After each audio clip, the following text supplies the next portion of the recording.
তারপর কি হলো? ব্যাধের বীরত্বের প্রকোপে পশুরা সিংহ পালালো গো। হ্যাঁ, এমন যে জন্তু দেবীর বাহন, সেও পারল না। সিংহ পলাইয়া যায়, পিছু পানে মন চায়, ত্রাসে সিংহ পান করেনি। বাবা, কি ছেলে রে! ও কথা কথা পড়ে না, শুনে শুনে সব মুখস্থ। উফ, এই পাঠের সময় কথা বললে আমার ভারী বিরক্ত লাগে। এরকম করলে কিন্তু আমি আর পাঠ করব না। এই প্রসন্ন, ওরকম করছিস কেন? না বাবা গদাই, তুই পড়। আমার ভুল হয়ে গেছে গদাই, আর করব না। আচ্ছা বেশ। তখন সমস্ত পশুকুল দেবী মঙ্গলচণ্ডীর শরণাপন্ন হইল। দেবী তার সন্তানদের আশ্বস্ত করিয়া গধিকা মূর্তি ধারণ করিলেন। গধিকার গমনকালে কালকেতুর সম্মুখে এই অযাত্রিক গধিকা আবির্ভূত হওয়ায় কালকেতুর শিকার ব্যাহত হইতে লাগিল। একদিন ক্রুদ্ধ কালকেতু সেই গধিকাকে ধনুকের গুণে বাঁধিয়া নিজ ঘরে আনিল এবং তৎপর সেটিকে শিক পোড়া করার ফরমাইশ গৃহিণীকে দিয়া বাজারে গমন করিল। ব্যাধের অপরিচ্ছন্ন কুটিরে গধিকা মোহিনী নারী মূর্তি ধারণ করল। সেই রূপ, সেই মূর্তি যেন 3 দিবসের চাঁদ। তাই দেখে দুঃখিনী ফুল্লরা তো ভয় আকুল। মাঝি স্বামীর মন টলে, তাই তাকে ফিরাইয়া দিবার জন্য ফুল্লরা নানা নীতিবাক্য পড়িতে লাগিল। স্বামী বনিতার পতি, স্বামী বনিতার গতি, স্বামী বনিতার বিধাতা, স্বামী পরম ধন, স্বামী বিনে অন্যজন কেহ নয় সুখ মোক্ষদাতা।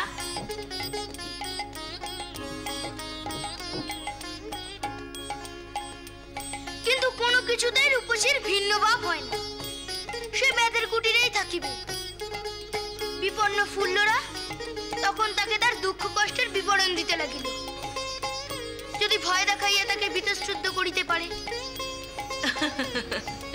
পাশেতে বসিয়া বামা কহে দুঃখ বাণী, ভাঙা পুড়িয়া মোর তাল পাতার ছাউনি, ভিরান্ডার সীমা মোর আছে মধ্য ঘরে, প্রথম আষাঢ়ে ঘর নিত্য পরে ঝরে, কহিতে দুঃখের কথা চোখে আসে জল, বড় বড় গৃহস্থের টুটিল সম্বল, শ্রাবণে বরিশে ঘন দিবস রজনী, শীতাশীত দুই পক্ষ একই না জানি, আচ্ছা দোন নাই অঙ্গে পরে মাংস গল, কত মাছি খায় অঙ্গে মোর কর্মের ফল। শুনো গো বামা দুঃখেরও কাহিনী, কত রাত খায় যোগ নাহি খায় ফণি। বাবা,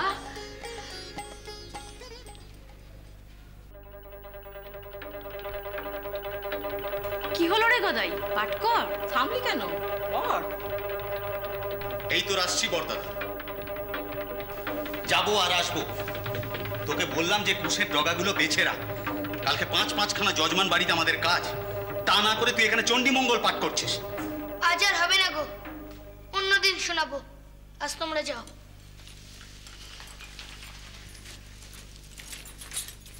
ভারী সুন্দর পাঠ করলো গদাই। তা আমাদের কপালে নেই শোনা। যাই গো দিদি, আসি।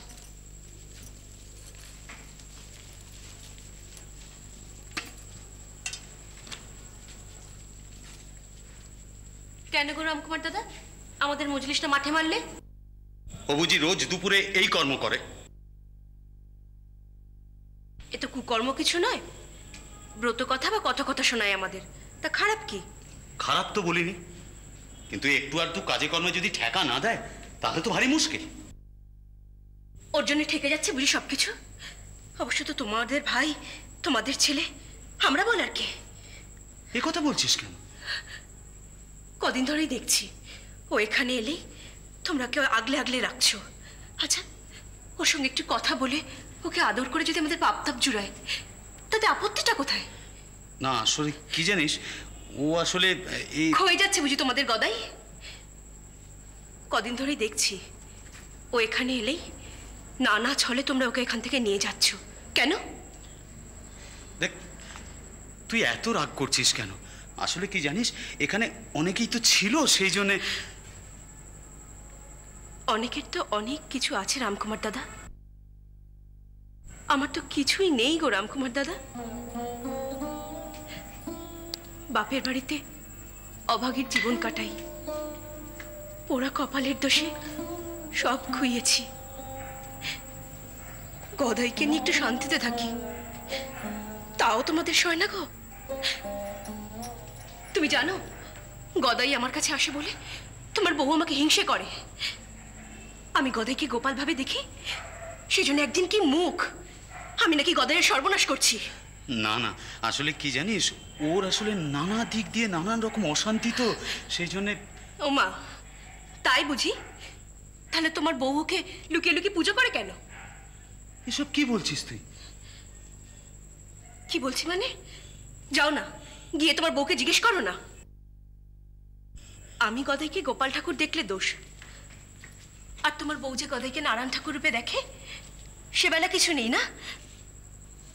তোমার বউ তো লুকিয়ে লুকিয়ে গদাইয়ের কাছে আশীর্বাদ চায়, যাদের ছেলে পুলে হয়। সেবেলা কে বলেছে তোকে এসব কথা? কে আবার বলবে? গদাই বলেছে।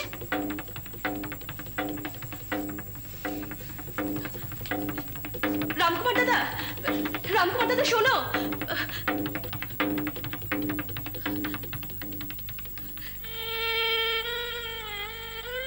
গদাই, আমার গদাই, আমার গোপাল ঠাকুর। আমি যা চাই তা আমার চাই,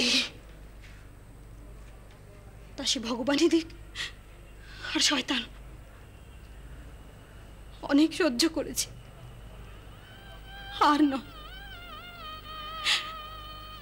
আমি আর পাচ্ছি না। এত করেও যদি কিছু না হয় তাহলে সব মিথ্যে। দেবী বিশালাক্ষীও মিথ্যে। কি বলছো? রঘুবীর মিথ্যে।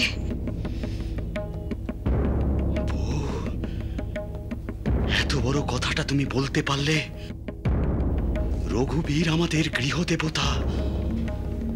তোমার গৃহ মিথ্যে। চারপাশে দেয়াল আর মাথার উপর চাল থাকলেই যে সেটা ঘর হয় না, তা বোঝার মতো ক্ষমতা তোমার আছে? আমাকে তুমি সন্তান দাও। না না না, তা হয় না। সে কথা তুমি যদি জানতে। কি জানতে বাকি আছে আমার? বলো, আমি সব শুনবো। না না না, আমি তা বলতে পারবো না। তুমি আমায় জিজ্ঞেস করো না, তুমি জেদ ধরো না। তুমি বলো, কিসের বাধা? আমি সব সইতে পারবো। না না না, সে এক চরম বিপর্যয়ের কথা। তোমার রঘুবীর সত্যি? সত্যি নয়। আমি তার দিব্যি দিলাম। আমাকে তুমি সব বলো, আমি শুনবো।